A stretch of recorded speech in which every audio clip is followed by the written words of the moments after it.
Chapter number 3 સૈનિક. એમાં last video લેક્ચરમાં આપણે સ્વાધ્યાય 3.3 એના પ્રશ્ન નંબર 7 સુધી જોયું હતું. હવે આગળ લઈએ.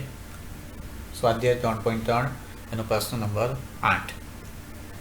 એમાં આપેલું છે કે સૈનિક એ માટે ચકાસો કે a પ્લસ a ડેશ સંમિત સૈનિક છે અને a માઇનસ a ડેશ ફી સંમિત સૈનિક છે. આમ જોવા જઈએ તો બહુ જ સહેલો દાખલો કહેવાય. આપણે ઓલરેડી સંમિત અને વિસંમિત સૈનિક માટેના જે અગત્યના પરિણામો છે એમાં ભણી જ ગયા કે a પ્લસ a ડેશ એ હંમેશા સંમિત સૈનિક થાય અને a માઇનસ a ડેશ એ વિસંમિત સૈનિક થાય. પણ આપેલ સૈનિક એના માટે ચોરસ સૈનિક હોવો જોઈએ. તો અહીંયા એ ચોરસ સૈનિક છે જ 2/2નો. તો સૈનિક એ આપેલું છે, એના ઉપરથી આપણે પહેલાં એ ડેશ શોધીશું. ચાલો એ ડેશ શોધવા માટે શું કરીશું કે સૈનિક એની જે પ્રથમ હાર છે એને આપણે પ્રથમ સ્તંભમાં અને સૈનિક એની જે બીજી હાર છે એને બીજા સ્તંભમાં રૂપાંતર કરીશું. એટલે એ ઉપરથી એ ડેશ મળી ગયું. ત્યારબાદ એ પ્લસ એ ડેશ એટલે કે સૈનિક એ અને એ ડેશનો સરવાળો કરીએ. ચલો સરવાળાનો સૈનિક આપણને મળી ગયો. એના ઘટકો તમે જોઈ શકો છો. પહેલી હારના ઘટકો 2, 11 અને બીજી હારના ઘટકો 11, 14. હવે આપણે સાબિત કરવાનું કે આ જે એ વત્તા એ ડેશ છે એ સંમિત સૈનિક છે. ચલો હવે એને સંમિત સૈનિક સાબિત કરવા માટે આપણે એનો ડેશ લઈશું. એટલે એ પ્લસ એ ડેશ આખાનો ડેશ લઈએ. ઓકે, માની લો કે એ પ્લસ એ ડેશને આપણે આગળ એક્સ ધારી લઈએ. હવે એક્સ સંમિત સૈનિક છે એમ સાબિત કરવા માટે આપણે x dash equal to x એમ સાબિત કરવું પડે. ઓકે, એ રીતે પણ તમે આગળ વધી શકો છો. તો અહીંયા એ પ્લસ એ ડેશ આખાનો ડેશ લીધેલો છે. હવે એ પ્લસ એ ડેશનો આન્સર આવી ગયો આપણી પાસે. હવે એમાં આપણે પહેલી હારને પહેલા સ્તંભમાં અને બીજી હારના ઘટકોને બીજા સ્તંભમાં મૂકીશું. હવે તમે જોઈ શકો છો કે આ સૈનિક પોતે એ પ્લસ એ ડેશ મળી ગયો છે. That means a plus a dash આખાનો dash equal to a plus a dash. એટલે કે એ પ્લસ એ ડેશ સંમિત સૈનિક છે. બહુ સહેલાઈથી સાબિત થઈ શકે છે. હવે એ જ પ્રમાણે બીજો ક્વેશ્ચન છે એની અંદર એ તમે જુઓ કે એ માઇનસ એ ડેશ એ વિસંમિત સૈનિક છે એમ સાબિત કરવું છે. તો એના માટે આપણે શું કરીશું? તો એના માટે આપણે એ માઇનસ એ ડેશ પહેલાં શોધીએ. એટલે કે સૈનિક એ અને સૈનિક એ ડેશ એના અનુરૂપ ઘટકોનો તફાવત લઈશું. ઓકે, હવે આવી ગયો એ માઇનસ એ ડેશ. હવે એનો આખાનો ડેશ લેવાનો. એ માઇનસ એ ડેશ આખાનો ડેશ એટલે કે હવે અહીંયા એ માઇનસ એ ડેશ એમાં જે પહેલી હારના ઘટકો છે એને અનુરૂપ પહેલા સ્તંભમાં અને બીજી હારના ઘટકો છે એને અનુરૂપ બીજા સ્તંભમાં આપણે ફેરવી દઈશું. ઓકે, હવે ત્યારબાદ જે આપણને સૈનિક મળે છે એના ઘટકોની સાઇન બદલીશું. એટલે આગળ માઇનસ આવી જશે. તો આ થઈ ગયું માઇનસ એ ડેશ. ઓકે, એટલે કે એ માઇનસ એ ડેશ આખાનો ડેશ ઇક્વલ ટુ માઇનસ કૌંસમાં એ માઇનસ એ ડેશ. એટલે કે એ માઇનસ એ ડેશ અહીંયા ડેશ હોવું જોઈએ. એટલે કે એ માઇનસ એ ડેશ એ વિસંમિત સૈનિક છે. ઓકે, તો અહીંયા પણ સંમિત અને વિસંમિત સૈનિકની વ્યાખ્યા અને તેના પરિણામોના આધારે જ આ દાખલો ગણવાનો છે. ઓકે, હવે આગળ વધીશું. હવે આગળ છે 9મો દાખલો. એમાં પણ આપણને 3/3 સૈનિક આપેલો છે. ઓકે, તો શોધવાનું છે આપણે 1/2 એ પ્લસ એ ડેશ અને 1/2 એ માઇનસ એ ડેશ. હમણાં જ આપણે એ પ્લસ એ ડેશ અને એ માઇનસ એ ડેશ શોધવાના દાખલો જોયો. બસ ખાલી આગળ 1/2 વડે મલ્ટીપ્લાય કરવાનો છે. તો ફરક એટલો છે કે 8મા દાખલામાં આપણને 2/2 સૈનિક આપ્યો હતો, 9મા દાખલામાં 3/3 સૈનિક છે. ઓકે, ચાલો તો સૈનિક એ ઉપરથી આપણે પહેલાં તો એ ડેશ શોધીએ. ચાલો એ ડેશ શોધવા માટે સૈનિક એ એની પહેલી હારને આપણે ઘટકોને પહેલા સ્તંભમાં, બીજી યાદના ઘટકોને બીજા સ્તંભમાં અને ત્રીજી યાદના ઘટકોને ત્રીજા સ્તંભમાં ગોઠવીશું. એટલે એ ડેશ મળી ગયો. હવે એ પ્લસ એ ડેશ એટલે કે શ્રેણિક એ અને એ ડેશ એના અનુરૂપ ઘટકોનો સરવાળો લઈએ. ઓકે, તો એ પ્લસ એ ડેશ અહીંયા એના બધા જ ઘટકો શૂન્ય મળી ગયા. ઓકે, બહુ ચિંતા કરવાની જરૂર નથી. દર વખતે એ પ્લસ એ ડેશના ઘટકો તમામ ઘટકો શૂન્ય મળે એવું જરૂરી નથી. એ તો આ દાખલામાં એવું થઈ ગયું. ઓકે, અને ત્યારબાદ એ પ્લસ એ ડેશ એને 1/2 વડે ગુણીશું. એટલે કે એ પ્લસ એ ડેશના તમામ ઘટકોને આપણે 1/2 વડે ગુણીએ. અહીંયા તમે જોઈ શકો છો કે ભાઈ એ પ્લસ એ ડેશના તમામ ઘટકો શૂન્ય છે. હવે શૂન્યને 1/2 વડે ગુણીએ તો પણ જવાબ બધા ઘટકો શૂન્ય જ મળવાના છે. ઓકે, તો આ પણ એક સહેલો દાખલો હતો. હવે એમાં બીજો પ્રશ્ન છે કે 1/2 એ માઇનસ એ ડેશ શોધો. ઓકે, તે પણ જોઈ લઈએ આપણે. તો એના માટે એ અને એ ડેશ તો આપણી પાસે છે જ. હવે આગળ શું કરવાનું છે તો કે શ્રેણિક એ અને એ ડેશ એના અનુરૂપ ઘટકો એની આપણે શું લઈશું? બાદબાકી લઈએ. ઓકે, તો અનુરૂપ ઘટકોની બાદબાકી મળી ગઈ. રાઈટ. હવે તમે જોઈ શકો છો કે તમામ ઘટકોમાંથી 2 કોમન નીકળે છે. એટલે તો આ 2 કોમન તમારે કાઢવા હોય તો તમે કાઢી શકો છો. કદાચ ના ખબર પડે અને આ સ્ટેપ તમને લખતા નથી આવડતું તો પણ ચાલશે.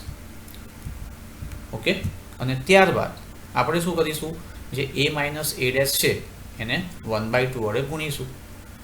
ઓકે, તો ઓટોમેટિક આપણો જવાબ આવી જશે. રાઈટ.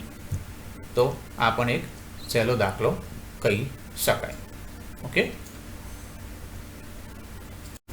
તો હવે છે આગળ 10મો દાખલો. એક અગત્યના દાખલા તરીકે આને ગણી શકીએ. એમાં આપેલ પ્રત્યેક શ્રેણિકને એક સમમિત અને એક વિસમિત શ્રેણિકના સરવાળા તરીકે અભિવ્યક્ત કરવાનું છે. તો આ પણ આપણે આગળ સમિત અને વિસમિત શ્રેણિકના અગત્યના જે પરિણામો છે એમાં ભણી ગયા છે. તેને જરા યાદ કરી દઈએ. તો કોઈપણ શ્રેણિક એ એને આપણે 2 શ્રેણિક બી અને સી ના સરવાળા તરીકે અભિવ્યક્ત કરી શકીએ છીએ કે જેમાં બી શ્રેણિક એ સમમિત શ્રેણિક છે અને સી એ વિસમિત શ્રેણિક છે. ઓકે, તો બી શોધવાનું સૂત્ર હતું, યાદ કરો. B equal to 1/2 a plus a dash અને સી શોધવાનું સૂત્ર હતું 1/2 a minus a dash. Okay, તો આ રીતે આપણે કોઈ પણ શ્રેણિક એ ને 2 શ્રેણિકોના સરવાળા તરીકે રજૂ કરી શકીએ છીએ, જેમાં એક સમમિત અને બીજો વિસમિત શ્રેણિક હોય. પણ આમાં પણ એક વસ્તુ જરૂરી છે જ કે આપેલો શ્રેણિક એ ચોરસ શ્રેણિક હોવો જોઈએ. ઓકે, તો આપણી પાસે હવે સૂત્ર છે. તો સૂત્રમાં બતાવ્યા પ્રમાણે પહેલાં આપણે શ્રેણિક એ ઉપરથી એ ડેશ અને ત્યારબાદ એ પ્લસ એ ડેશ અને પછી એને 1/2 વડે ગુણીશું. ઓકે, તો હવે શરૂ કરીએ આપણે. ચાલો, તો અહીંયા શ્રેણિક એ આપેલો છે. તો શ્રેણિક એ પરથી આપણને પહેલાં તો એ ડેશ મળી ગયો. એટલે શ્રેણિક એની જે પ્રત્યેક ઘાત છે એને અનુરૂપ સ્તંભમાં ફેરવવામાં આવે તો. ઓકે, ત્યાર પછી એ પ્લસ એ ડેશ શોધ્યું. એટલે કે શ્રેણિક એ અને એ ડેશના અનુરૂપ ઘટકોનો સરવાળો લીધો, જે આપણે આગળ ભણી ગયા. અને ત્યારબાદ 1/2 એ પ્લસ એ ડેશ શોધ્યું. એ પણ આપણે આગળના દાખલામાં જોયું. એટલે ટૂંકમાં આગળના જે દાખલાઓ આપણે જોયા એનું કોમ્બિનેશન થઈને આ દાખલો બન્યો છે. ઓકે, હવે એ પ્લસ એ ડેશ છે એના તમામ ઘટકોને આપણે 1/2 વડે ગુણીશું. તો જો 6 × 1/2 એટલે 3 આવે. ફરી પાછા 6 છે એને 1/2 વડે ગુણીએ એટલે 3 આવશે. ફરી પાછા 6 છે બીજી હાથમાં પણ એ 3 આવશે. અને -2 × 1/2 એટલે -1 થાય. ઓકે, તો હવે આપણી પાસે a પ્લસ a ડેશ મળી ગયું છે. હવે એ જ રીતે a માઇનસ a ડેશ શોધીએ. આગળ કીધું એ પ્રમાણે a પ્લસ a ડેશ એ સમમિત શ્રેણિક થાય અને a માઇનસ a ડેશ એ વિસમિત શ્રેણિક થાય. ઓકે, તો અહીંયા a માઇનસ a ડેશ શોધેલું છે એટલે કે a અને a ડેશના અનુરૂપ ઘટકોનો તફાવત લીધો છે અને ત્યારબાદ 1/2 a માઇનસ a ડેશ. હવે આપણે જાણીએ જ છે કે 1/2 a પ્લસ a ડેશ સમમિત શ્રેણિક છે, જ્યારે 1/2 a માઇનસ a ડેશ વિસમિત શ્રેણિક છે. એટલે શ્રેણિક a ઇક્વલ ટુ આપણે 1/2 a plus a dash plus 1/2 a minus a dash. તો આ રીતે આપણે શ્રેણિક a ને બે શ્રેણિકોના સરવાળા તરીકે અભિવ્યક્ત કરી શકીએ, જેમાં એક સમમિત અને બીજો વિસમિત શ્રેણિક હોય. ઓકે, તો હવે લઈએ આગળનો દાખલો છે. એમાં પ્રશ્ન નંબર 10 એનો ત્રીજો છે. એમાં પણ પ્રશ્ન એ જ છે કે આપેલ શ્રેણિકને એક સમમિત અને એક વિસમિત શ્રેણિકના સરવાળા તરીકે અભિવ્યક્ત કરો. પણ હવે જે શ્રેણિક આપેલો છે એ 3/3 શ્રેણિક છે. બસ આટલો ફરક છે. આ ટાઈપનો દાખલો માર્ચ 2020 બોર્ડની એક્ઝામમાં પૂછાઈ ગયો, એટલે આ દાખલાને આપણે અગત્યની રીતના દાખલામાં ગણી શકીએ છીએ. તો ફોર્મ્યુલા એ જ છે આપણી, ખાલી 2/2 ને બદલે શ્રેણિક 3/3 છે. તો આપણે શ્રેણિક a equal to b plus c લખી શકીએ. સેમ વસ્તુ, જેમાં b સમમિત અને c વિસમિત શ્રેણિક છે. b શોધવાની ફોર્મ્યુલા હમણાં કહી એ પ્રમાણે 1/2 a પ્લસ a ડેશ અને c શોધવાની formula 1/2 a minus a dash. Okay, ખાલી તફાવત એટલો છે કે આગળના દાખલામાં 2/2 શ્રેણિક હતો, આ 3/3 શ્રેણિક છે. ઓકે, એટલે એ પ્રમાણે આપણે ગણતરી કરીશું. ચાલો, તો શ્રેણિક એ આપેલો છે. એ પરથી પહેલાં આપણે a ડેશ શોધી નાખીએ, એટલે શ્રેણિક એની જેટલી પણ હાર છે પ્રત્યેક હાર એને અનુરૂપ સ્તંભમાં ફેરવી દઈશું. ત્યારબાદ આપણે સ્ટેપ હવે જાણી ગયા છે. a પ્લસ a ડેશ શોધવાનો, એટલે કે શ્રેણિક a અને a ડેશના અનુરૂપ ઘટકોનો સરવાળો લઈશું અને ત્યારબાદ a પ્લસ a ડેશ એને 2 વડે ભાગવાનું, એટલે a પ્લસ a ડેશના તમામ ઘટકોને 2 વડે ભાગવાનું. ઓકે, અહીંયા તમે જો પહેલો ઘટક છે 6 એને 1/2 વડે ભાગીએ તો 3 જવાબ આવે. ઓકે, એવી રીતે 1 into 1/2 એટલે 1/2 થશે. એ જ રીતે -5 into 1/2 એટલે -5/2 થાય.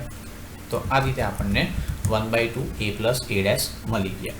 અને તમે જોઈ શકો છો કે a પ્લસ a ડેશ એ સમમિત શ્રેણિક છે. ઓકે, હવે a માઇનસ a ડેશ.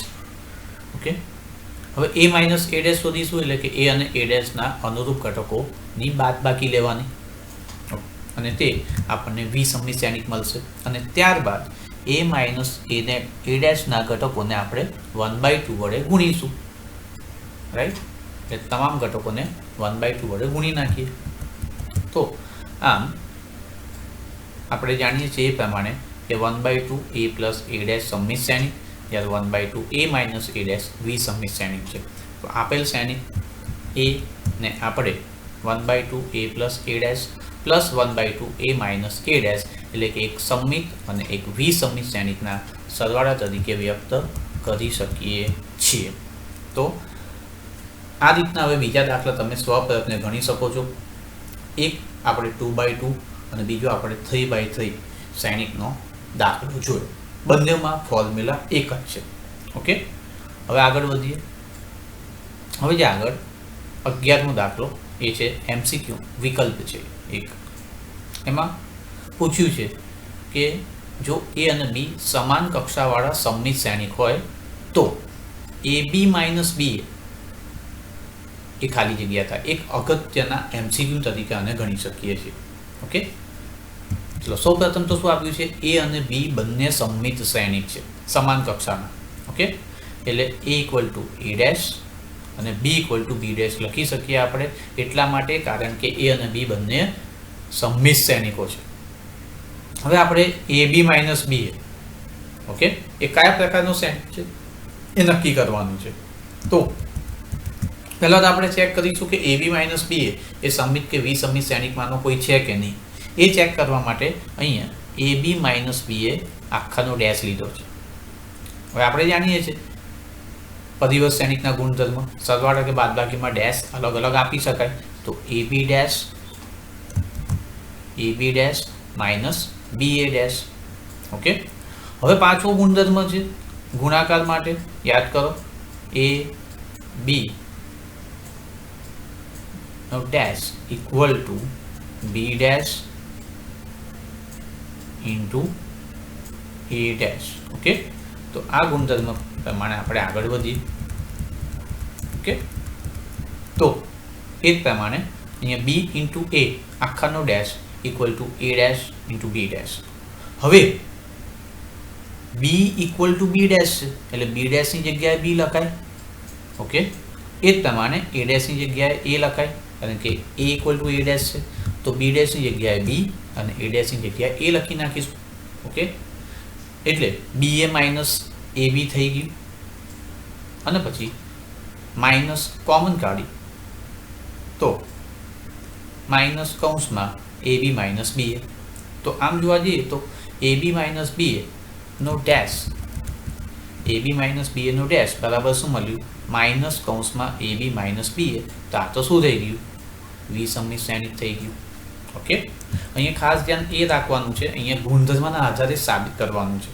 એટલે જો તમને પરિવર્ત શ્રેણિકના ગુણધર્મો અને સમિત અને વિસમિત શ્રેણિકની વ્યાખ્યા આવડતી હોય તો તમે આ MCQ સોલ્વ કરી શકો છો. અને આ એક, હજુ પણ કહું છું, આ એક અગત્યનો MCQ છે. ચાલો હવે આગળ વધીએ. હવે છે 12મો દાખલો. એમાં આલ્ફાનું મૂલ્ય ખાલી જગ્યા હોય તો A plus A dash equal two I થાય. ઓકે, એટલે A plus A dash equal two I થાય એના માટે આપણે આલ્ફા શોધવાના છે. તો દેખીતું છે કે ભાઈ આપણે જે શ્રેણિકનો સંબંધ કે શ્રેણિકનું જે સમીકરણ આપ્યું છે એમાં A અને A ડેશ મૂકી દઈએ. ચલો, A આપેલું છે શ્રેણિક, એના પરથી A ડેશ મળી ગયો, એનો પરિવર્ત શ્રેણિક. હવે આપેલું છે A plus A dash equal two I, આપણે શ્રેણિક A મૂક્યો, શ્રેણિક A ડેશ મૂક્યો અને 2/2 એકમ શ્રેણિક મૂકી દીધો. ચલો, આટલે સુધી તો સિમ્પલ છે. હવે આપણે અનુરૂપ ઘટકોનો સરવાળો લઈશું, એટલે કે cos alpha plus cos alpha, that means 2 cos alpha થાય, minus sine alpha plus sine alpha એટલે 0 આવી જશે. એ જ પ્રમાણે બીજી હારના અનુરૂપ ઘટકો sine alpha minus sine alpha 0 થઈ જાય અને cos alpha plus cos alpha એટલે 2 cos આલ્ફા થઈ જાય. ઓકે, હવે બંને બાજુ અનુરૂપ ઘટકોની સરખામણી કરીએ તો 2 cos આલ્ફા ઇક્વલ ટુ 1 મળે. એટલે cos આલ્ફા ઇક્વલ ટુ 1/2 અને આપણે જાણીએ છીએ કે cos આલ્ફા ઇક્વલ ટુ 1/2 એટલે આલ્ફા ઇક્વલ ટુ π/3, કારણ કે cos π/3 ઇક્વલ ટુ 1/2 થાય. ઓકે, એટલે આપેલ શરતનું સમાધાન કરે એ માટે આલ્ફાનું મૂલ્ય π/3 હોવું જોઈએ. તો અહીંયા આપણું આ સ્વાધ્યાય પૂરું થાય છે. હવે નવા ટોપિક સાથે આપણે આવતા વિડીયો લેક્ચરમાં મળીશું.